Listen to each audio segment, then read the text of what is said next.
Welcome you all to our channel Anupam Yadav agriculture.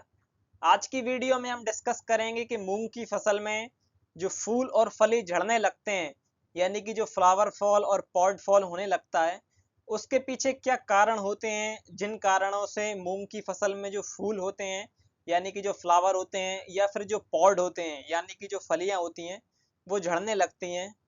जाहिर सी बात है कि मूंग की फसल में जो मुख्य उत्पादन हमें लेना होता है वह उसकी फलियों से ही लेना होता है और फूल से ही कहीं ना कहीं फलियां बनती हैं। फूल झड़ जाए या फिर फली झड़ जाए, दोनों ही केस में हमें उत्पादन में नुकसान देखने को मिल जाता है। बात करेंगे कि फूल और फलियां किस कारण से झड़ती हैं, इनके क्या कारण हैं और फूल और फली को झड़ने से रोकने के लिए हम क्या उपाय कर सकते हैं। जो भी उपाय रहेंगे वह हम धीरे धीरे करके डिस्कस कर लेंगे आगे की स्लाइड्स में।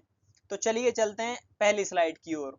तो चलिए शुरू करते हैं आज की चर्चा कि वास्तव में मूंग की फसल में जो फ्लावर फॉल यानी कि जो फूल झड़ने जैसी समस्या है या फिर पॉड फॉल जो फली झड़ने जैसी समस्या है वह किन कारणों से होती है।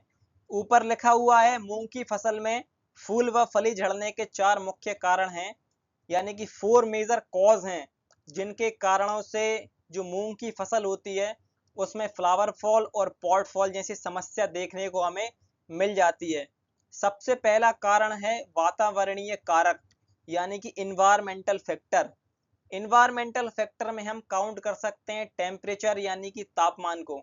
देखिए हर फसल का अपना एक आइडियल टेम्परेचर होता है जिस पर वह एक अच्छी परफॉर्मेंस देती है और अच्छी उपज भी देती है। वहीं अगर मैं बात करूं कि टेम्परेचर में अगर फ्लक्चुएशन हो जाए या तो टेम्परेचर डाउन हो जाए या फिर टेम्परेचर बढ़ जाए, तब हमें उत्पादन में भी गिरावट देखने को मिल जाती है। यही कारण है कि मूंग की फसल में इन्वायरमेंटल फैक्टर के कारण भी हमें फ्लावर फॉल और पॉट फॉल जैसी समस्या देखने को मिल जाती है। लेकिन ये जो फैक्टर्स होते हैं इन पर हमारा कंट्रोल नहीं होता है। दूसरा है पोषक तत्वों की कमी यानी कि न्यूट्रिएंट डेफिशिएंसी। मूंग की फसल में जो कुछ सूक्ष्म पोषक तत्व होते हैं जैसे कि जिंक और बोरोन, इनकी अगर कमी हो जाती है तो मूंग की फसल में हमें फूल झड़ने जैसी समस्या और फली झड़ने जैसी समस्या देखने को मिल जाती है। इस स्थिति में आप माइक्रो न्यूट्रिएंट का स्प्रे कर सकते हैं और फ्लावर फॉल और पॉड फॉल को प्रिवेंट कर सकते हैं। तीसरा है कीट रोग समस्याएं। देखिए ये तो डायरेक्ट डैमेज होते हैं। जब हमारी फसलों को, चाहे वह मूंग की फसल क्यों ना हो, जब हमारी फसलों को कीट और बीमारियां नुकसान पहुंचाती हैं तब वह हमें एक अलग ही रूप में नजर आती है हमारी फसल, और हम समझ जाते हैं कि हमारी जो फसल है वो किसी न किसी रोग या फिर कीट से प्रकोपित हो चुकी है। इस स्थिति में भी हमारी जो फसलें होती हैं, मूंग की फसल की हम बात कर रहे हैं, इसके जो फ्लावर फॉल और पॉट फॉल जो समस्या है वह बढ़ने लग जाती है। उसके बाद चौथा यहाँ पर जो इशू यानी कि कारण है वो है परागण समस्याएं यानी कि पॉलिनेशन इशू। जब फसलों में परागण यानी कि पॉलिनेशन ठीक से नहीं हो पाता है, इस स्थिति में भी जो फसलें होती हैं उनके फ्लावर फॉल और पॉट फॉल होने लगता है, यानी कि फूल झड़ने जैसी समस्या और फली झड़ने जैसी समस्या देखने को हमें मिल जाती है। इससे पहले की वीडियो में हमने मूंग की फसल में हमें कीटों का नियंत्रण कैसे करना है वो मैंने आपको बता दिया था, वह वीडियो भी आप देख सकते हैं। इसके अलावा न्यूट्रिएंट भी मैंने आपको बता दिए हैं। इन्वायरमेंटल फैक्टर पर हमारा कोई कंट्रोल नहीं है और पॉलिनेशन एक नेचुरल प्रोसेस है, तो इस पर भी किसान अपने स्तर पर ज़्यादा कोई काम नहीं कर पाता है।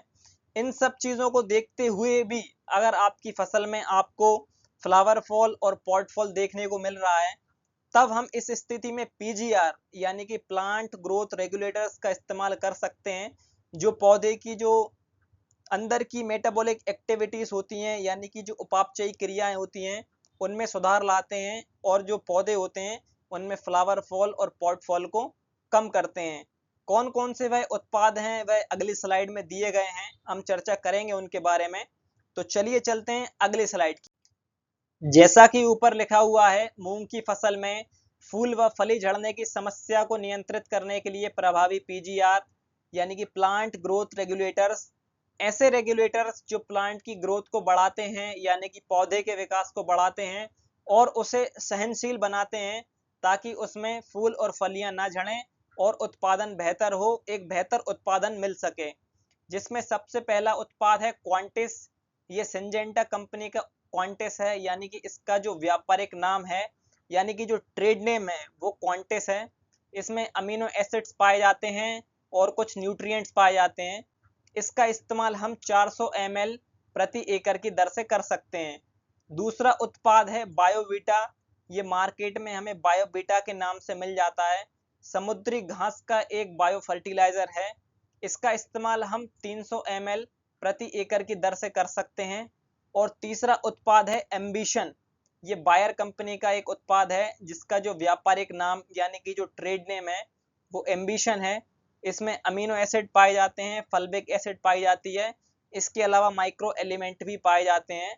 इसका इस्तेमाल हम 300 ml प्रति एकड़ की दर से कर सकते हैं। यदि आपको आपकी मूंग की फसल में फ्लावर फॉल और पॉट फॉल यानी कि फूल झड़ने की समस्या और फली झड़ने की समस्या देखने को मिलती है, उस स्थिति में आप इन 3 उत्पादों का इस्तेमाल कर सकते हैं और इस चीज को प्रिवेंट कर सकते हैं। तो आज की वीडियो में हमने डिस्कस किया कि मूंग की फसल में जो फूल झड़ने के कारण हैं और फली झड़ने के कारण हैं वो क्या हैं, और फ्लावर फॉल और पॉट फॉल को कंट्रोल करने के लिए हम किन उत्पादों का इस्तेमाल कर सकते हैं, उनकी मात्रा क्या है। इन सब चीज़ों के बारे में हमने चर्चा की। फ्यूचर में हम मूंग की क्रॉप पर और वीडियो बनाने वाले हैं और इसी चैनल पर अपलोड भी करेंगे। तो आप हमारे चैनल को सब्सक्राइब कर सकते हैं और हमारे साथ जुड़ सकते हैं। और भी एग्रीकल्चर से रिलेटेड वीडियोस आपको हमारे चैनल पर मिलती रहेंगी। धन्यवाद।